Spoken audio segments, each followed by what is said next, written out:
والخیل، اور اسی نے پیدا کیے ہیں گھوڑے، والبغال، اور خچر، والحمیر، اور گدھے، لترکبوہا، تاکہ تم ان پر سواری کرو، وزینہ، اور اس میں تمہارے لیے زینت بھی ہے۔ آج بھی زینت ہے جی، گھوڑے تو اتنے مہنگے ہیں کہ ہماری موٹر بائکس اور گاڑیاں بھی ان سے سستی ہوں، اتنے مہنگے گھوڑے ہیں۔ آج بھی گھوڑوں کی ریس لگتی ہے اور لوگوں کے لیے ایک خوشی کا سامان ہے، شوق ہے، لوگوں نے پالے ہوئے، اتنا خرچہ کرتے ہیں ان کے اوپر، آج بھی اسی طریقے سے ویلڈ ہے یہ۔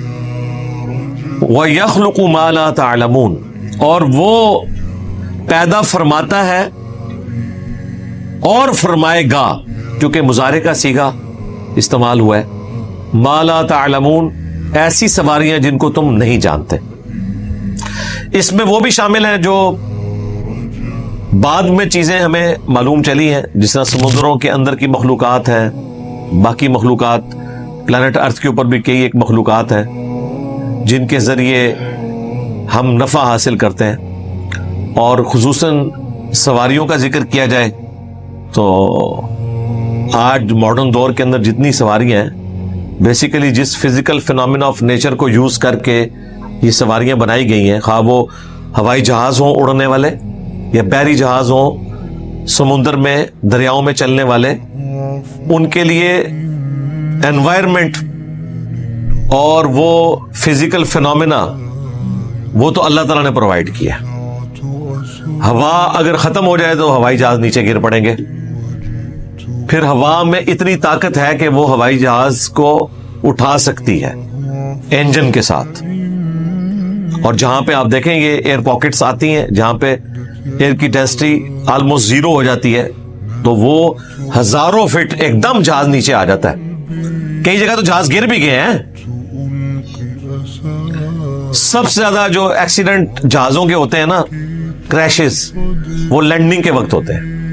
ٹیک آف کوئی مشکل فینومینا نہیں ہے، ٹیک آف میں کبھی آپ نے کوئی ایکسیڈنٹ ہوتے نہیں دیکھا ہوگا۔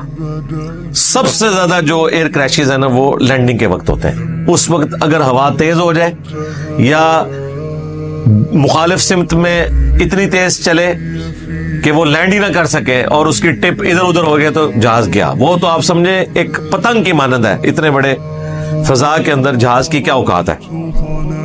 تو یہ ہر چیز فیوریبل ہوتی ہے تو تب جا کے یہ جہاز لینڈ کرتے ہیں۔ اڑنے کے قابل اس فزیکل فینومینا جو بوئنسی کی فورس ہے، قوت اچال، سمندروں میں بھی آپ دیکھیں اس وقت بھی سب سے زیادہ تجارت جو ہے وہ سمندر کے ذریعے ہو رہی ہے، سب سے سستی تجارت۔ ایک دن کے لیے اگر آپ تجارت بند کر دیں نا، ایک دن کے لیے دنیا کی نہیں، صرف نہر سوئز بند کر دیں نا آپ ایک دن کے لیے، تو اربوں نہیں کھربوں ڈالر کا نقصان ہو جاتا ہے، کرایہ پڑنا شروع ہو جاتا ہے، چیزیں ڈیلے ہو جاتی ہیں۔ یہ جو آپ کے بحری جہاز ہے نا، انہیں سمندر میں کھڑے ہونے کے لیے بھی فیول کی ضرورت ہے۔ آپ کیا سمجھتے ہیں اگر خالی کھڑا کر دیا جائے تو یہ بغیر فیول کے کھڑا ہو جائے گا؟ وہ تو پتہ نہیں ادھر چھوڑیں گے تو جا کے پیسیفک والا اٹلانٹک میں پہنچ جائے گا۔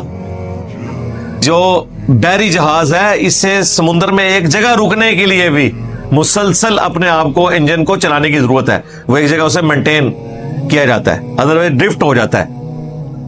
یہ چھوٹا سا جو آپ کا یہ بحری جہاز ہے نا، چھوٹا سا بحری جہاز، یہ 3 سے 4 لاکھ روپے کا پیٹرول یا ڈیزل ایک گھنٹے میں یوز کرتا ہے، چھوٹا۔ یہ جو آپ دیکھ رہے ہیں نا ٹی وی میں جو ہزاروں کنٹینر والے ہیں، یہ تو چھوڑ دیں، ان کا تو ایک گھنٹے کا جو صرف فیول کا خرچہ ہے نا وہ ملینز میں ہے۔ اسی لیے تو ہزاروں کنٹینر انہوں نے لادے ہوتے ہیں، چند ایک کنٹینرز کے ساتھ آئے تو ہر چیز آپ کو 1000 گنا پرائس کے اوپر ملے۔ 10-10 ہزار کنٹینر، 20-20 ہزار کنٹینر، اتنی وزنی چیز، لاکھوں ٹن وزن سمندر نے اٹھایا ہوا ہے۔ تو سمندر کے اندر یہ کوالٹی کس نے رکھی ہے؟ اللہ نے، ادروائز تو ڈوب جائے۔ اسی لیے اللہ تعالیٰ نے فرمایا کہ اسی کے ہیں جہاز جو سمندروں میں چلتے ہیں، کیونکہ اس نے انوائرمنٹ کو ایسا بنایا کہ یہ چیزیں چل سکیں۔ پھر سمندر میں جو طوفان آتے ہیں اگر یہ ہمیشہ ہی آئے تو بحری جہاز کے ساتھ بھی آپ سفر نہیں کر سکتے. سمندروں میں باقاعدہ راستے بنے ہوئے ہیں. اب تو پوری پریڈکشن ہوتی ہے کہ یہ جو جہاز چلا ہے تو فلاں دن سے فلاں دن تک طوفان آ سکتا ہے, لہذا وہ ڈیلے کر کے چلاتے ہیں, فلاں راستے پہ ہو سکتا ہے. اب تو سمندری باقاعدہ ٹریک بن چکے ہیں. پہلے تو بڑے سمندری طوفانوں میں جہاز غرق ہو جاتے تھے. نہر سوئس جب تک نہیں بنی ہوئی تھی تو پورا وہ افریقہ کراس کر کے امریکہ تک لوگ پہنچتے تھے, اور وہ جو نیچے افریقہ کی ٹپ ہے نا, وہ سب سے خطرناک جگہ تھی. وہاں کئی بحری جہاز ڈوب جاتے تھے, اتنے بڑے بڑے طوفان آتے تھے. تو پھر انہوں نے افریقہ کے اندر سے ایک چھوٹا سا راستہ رکھا ہوا تھا کہ ایک طرف بحری جہاز جو ہے وہ ان لوڈ ہوتا تھا, دوسری طرف جہاز کھڑا ہوتا تھا. زمینی سفر سے پھر وہاں جا کے اس کو دوبارہ لوڈ کرتے تھے اور پھر ادھر لے کے جاتے تھے. بہرحال سمندر کا جو سفر ہے یا دریاؤں کا جو سفر ہے یہ بہت بڑی نعمت ہے. آپ کو کوئی سڑک بنانے کی ضرورت نہیں ہے, اونچا نیچا نہیں ہے, اس لیے یہ سفر اختیار کیا جاتا ہے. سب سے آسان سفر ہے, خرچہ بھی زمینی سفر سے کم ہوتا ہے, کیونکہ زمینی سفر میں آپ کو راستے سے جب گزرنا پڑے گا تو اس طرح کی روڈ آپ کہاں سے لائیں گے جو 10 یا 20,000 ٹن وزن اٹھا سکے, لاکھوں ٹن نہیں. یہاں تو ایک بڑا ٹریلا گزر جائے تو سڑک بیٹھ جاتی ہے. یہ ہوائی جہاز جس رن وے کے اوپر بھاگتے ہیں وہ عام رن وے نہیں ہوتا, وہ مضبوط اس اعتبار سے ڈیزائن کیا ہوتا ہے. رہ گئے بحری جہاز, وہ تو دنیا کی کسی سڑک پہ آپ بحری جہاز کے نیچے ٹائر لگا کے چلا ہی نہیں سکتے, ان کا وزن ہی اتنا ہے. کوئی دنیا کی نہ کوئی کنکریٹ اس کا وزن اٹھا سکتی ہے. دیکھیں, اور پانی بظاہر دیکھنے میں کچھ بھی نہیں ہے, وہ سارا وزن اس کا اٹھاتا ہے.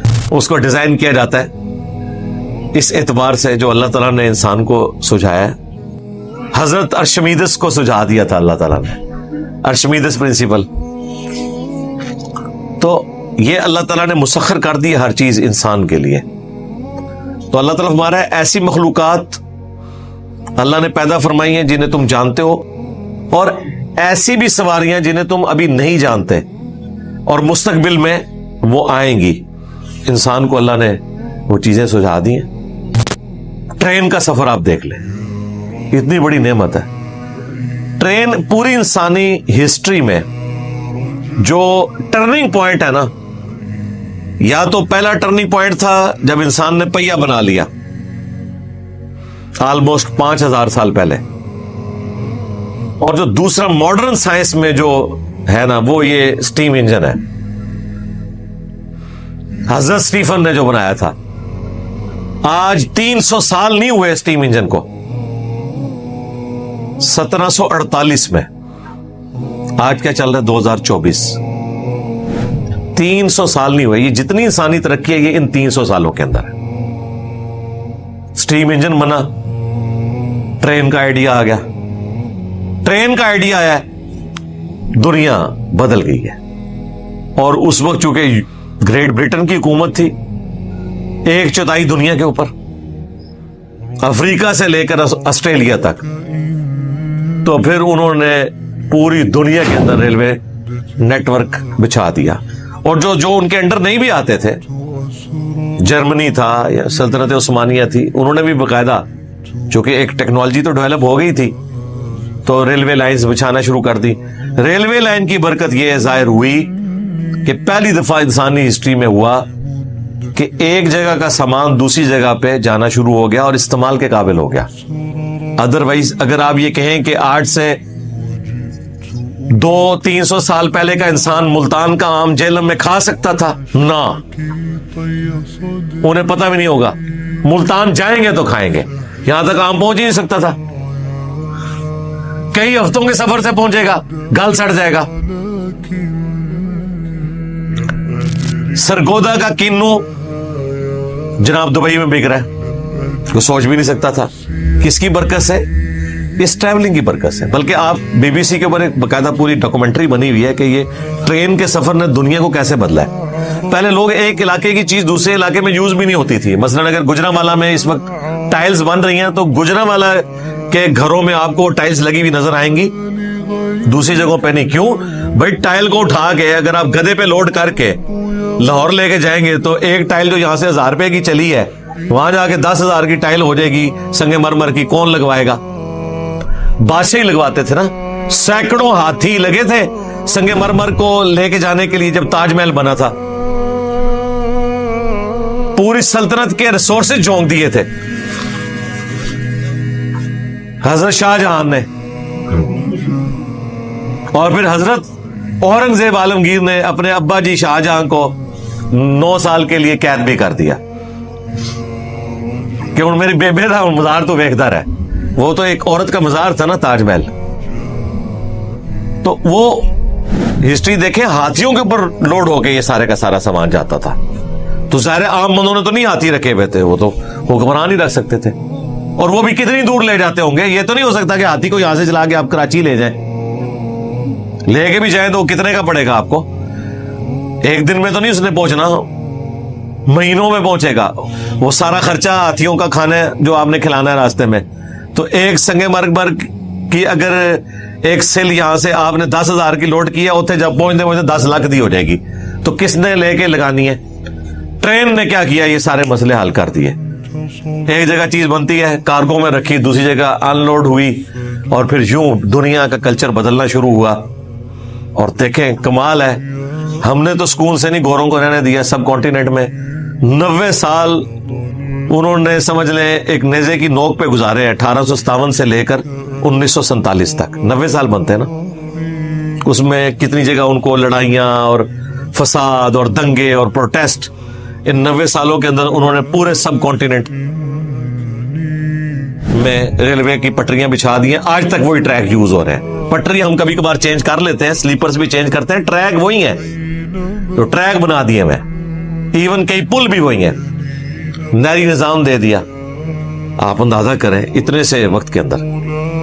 لوگ کہتے ہیں جی انگریز چلے گئے, اگر انگریز اتنے ہوتے تو پھر ساڈا کیا حال ہوتا؟ جی حال یہ ہوتا کہ آج بولے ٹرین ہی پھر رہے ہوتے, ریل کار ذلیل ہو رہے ہوتے, یہ حال ہوتا.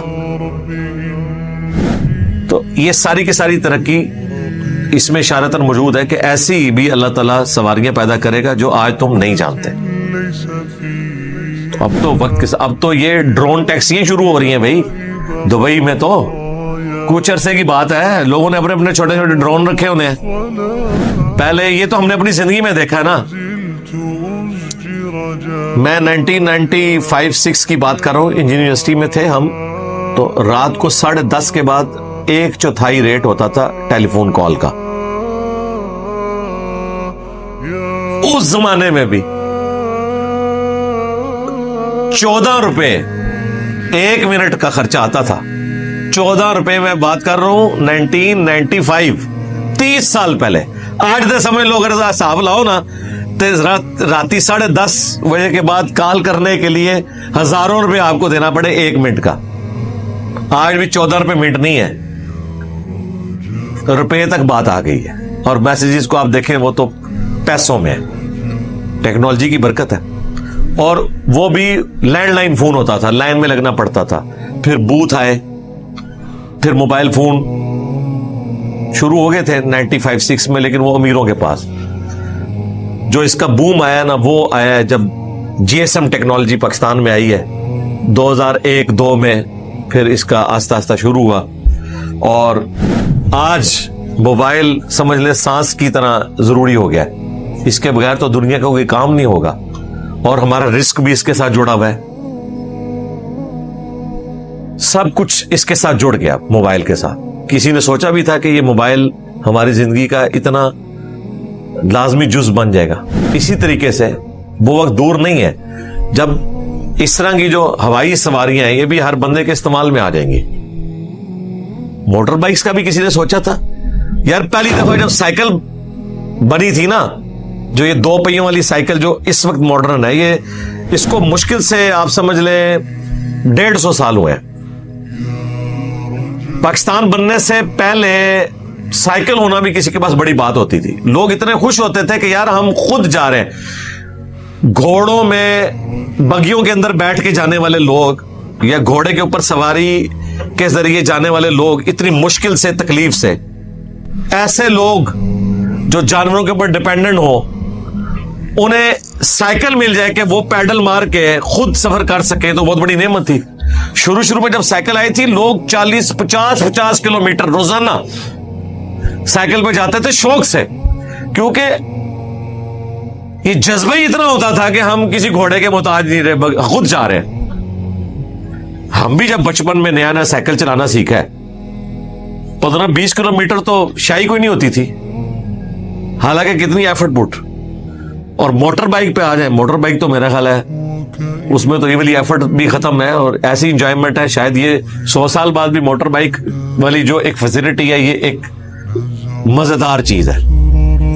اور جب یہ ایئر ٹیکسی شروع ہو جائیں گی اور ایک عام بندہ ان کو خرید سکے گا, جس طرح موبائل فون کسی نے سوچا تھا, ایک عام آدمی بھی جس پہ سننے کے بھی پیسے پڑتے تھے کسی زمانے میں, کہ ایک عام آدمی, لوگ اس ٹائم جب یہ یو فون لانچ کیا نا تو اس وقت یہ باتیں شروع ہو گئی تھی کہ جی آپ کو گھروں میں جو کام کرنے والے لوگ ہیں نا, جو عورتیں کام کرتی ہیں کیونکہ وہ ان کی لیونگ سٹینڈرڈ سب سے کم ہوتا ہے, ان کے ہاتھ میں بھی آپ کو موبائل نظر آئیں گے. اور ہم ہنستے تھے کہ یار یہ کیسے, یہ بیچارے تو مطلب فون بھی کسی کے گھر جا کے ان کی منتیں مار کے کرتے ہیں, ان کے ہاتھ میں موبائل ہوں گے تو دیکھ لیں ان کے پاس ٹچ سکرین ہے, میرے پاس سادہ موبائل ہے. میں نے اپنے سوا ابھی تک کوئی اپنے جاننے والوں میں بندہ نہیں دیکھا کہ جس کے پاس یہ والا موبائل ہو. ہاں جس کے پاس ہے تو وہ پیرلل میں اس نے ضرور رکھا ہوا ہے, لیکن وہ 76 موبائل ہوتے کو لائب ہے, وہ سکرین والا موبائل. اس کے بغیر تو ہم چاہ رہے ہی نہیں, لوگوں کی زندگی ساری اس کے ساتھ جڑی ہوئی ہے. تو یہ اللہ تعالیٰ نے وقت کے ساتھ ساتھ انسان کو ترقی کروائی ہے.